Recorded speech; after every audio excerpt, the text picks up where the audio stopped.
राजा अकबर की प्रेम कहानी। एक समय की बात है जब राजा अकबर को एक सुंदर सी राजकुमारी से प्रेम हो गया था। उनका विवाह बहुत ही जल्द एक सुंदर सी राजकुमारी के साथ होने वाली थी। इसी की तैयारी में पूरे राजमहल को अनेकों तरह के फूलों से सजाया गया था।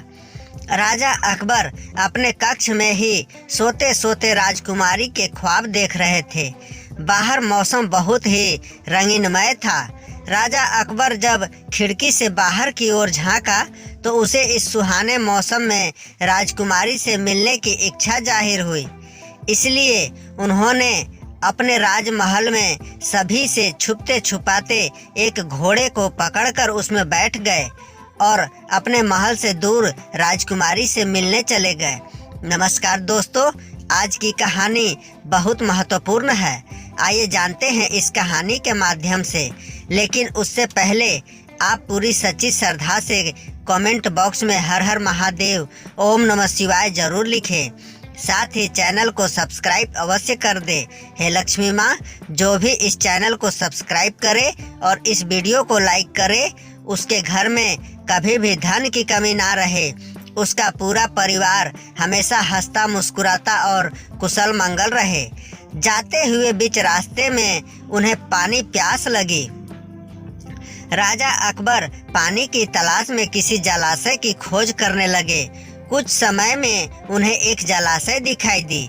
वह जलाशय के पास पानी पीने के लिए गए, मगर जलाशय पूरा सूख चुका था। राजा अकबर बहुत दुखी हुआ। बहुत मुश्किल से तो जलाशय मिला था, मगर उसमें एक बूंद भी पानी था नहीं। उसके बाद राजा अकबर भटकते भटकते किसी झोपड़ी के पास पहुंच गया। बगल में एक कुआं था जिसमें से राजा अकबर पानी निकाल कर पीने लगा। उसी समय एक बुढ़िया उस झोपड़ी से बाहर आई और कही, बेटा, यह तुमने क्या किया? यह कुआं एक श्रापित कुआं है। इसका पानी कोई भी नहीं पीता है। अब तुम हर रात को एक नरभक्षी बन जाओगे। उसके बाद तुम्हें कुछ भी याद नहीं रहेगा। तुम्हारे सामने कोई भी होगा, उसे तुम खाने के लिए उस पर हमला कर दोगे। इस पर राजा अकबर ने कहा, हे माता, इसका कोई उपाय है क्या? आप ही इसका कुछ तोड़ बता सकती हैं। बुढ़िया ने कहा, बेटा, इसका सिर्फ एक ही उपाय है। यहाँ से 5 कोस दूर एक पहाड़ है जिसमें एक संजीवनी बूटी नाम का पौधा है, जिसके रस को पीने से इस श्राप से मुक्ति मिल सकती है। और कहा, बेटा, लेकिन तुम्हें रात के समय किसी अच्छे से जगह में छुपना पड़ेगा, अन्यथा तुम किसी को भी हानि पहुंचा सकते हो। राजा अकबर ने कहा, ठीक है माताजी। यह कहकर वहां से राजा अकबर निकल गया। अब राजा अकबर थोड़ा चिंतित हो गए कि पहले राजकुमारी से मिलने जाएं कि पहले अपने श्राप से मुक्ति पाएं। उससे कुछ समझ में नहीं आ रहा था। संजीवनी युक्त पौधा वाला पहाड़ भी बहुत दूर था। कुछ समय में अंधेरा होने ही वाला था और वे नहीं चाहते थे कि कोई हमारे हाथों से मारा जाए। इसलिए राजा अकबर अपने आप को छुपाने के लिए जंगल के किसी गुफा में चले गए, जहां एक खूंखार आदमखोर भेड़िया रहता था, जिसके आतंक से पूरा राज्य कांपता था। वह पहले से ही पांव जमाए बैठा हुआ था। राजा अकबर को देखकर वह आदमखोर भेड़िया गुर्राने लगा और उसे खाने के लिए उसके ओर बढ़ने लगा। उसे अपने ओर आते देख राजा अकबर डर गया कि कहीं यह आदमखोर भेड़िया मुझे खा न ले। तभी रात हो ही गई और राजा अकबर देखते ही देखते मनुष्य से एक नरभक्षी में बदल गया। उसे नरभक्षी में बदलते देख भेड़िया घबरा गया और वहीं पर रुक गया। भेड़िए को देख नरभक्षी रूपी राजा अकबर उसकी ओर बढ़ने लगा और जोर जोर से गुर्राने लगा। उसकी आवाज से भेड़िया डर के मारे वहीं बेहोश हो गया और उसे नरभक्षी रूपी राजा अकबर ने खा गया। अगले सुबह राजा अकबर पुनः अपने असली रूप में आ गया और वहां से उस पहाड़ की ओर निकल गया। गुफा से निकलते हुए गांव के कुछ लोग राजा अकबर को देखे और उसके पास जाकर उससे पूछने लगे, हे वीर पुरुष, आप कौन हैं जो इस भयानक गुफा से बाहर आ रहे हैं? इस गुफा में तो एक खूंखार आदमखोर भेड़िया रहता है, तुम्हें कुछ नहीं किया क्या?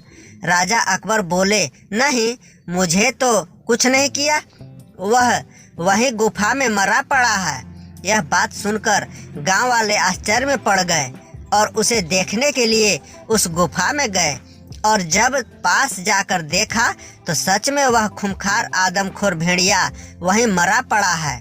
यह बात पूरे राज्य में फैल गई कि एक आदमखोर जानवर को एक मामूली से लड़के ने मार दिया है, जिसे आज तक किसी ने मार न सका था। उस राज्य का राजा उसे शीघ्र ही अपने राजभवन में बुलाते हैं और उसे धन्यवाद देकर कहते हैं, हे वीर पुरुष, आज तुमने मेरे राज्य को उस आदमखोर भेड़िए से मुक्ति दिलाई है। तुम्हारा पराक्रम सराहनीय है, अतः तुम जो मांगना चाहते हो वह मुझसे मांग सकते हो।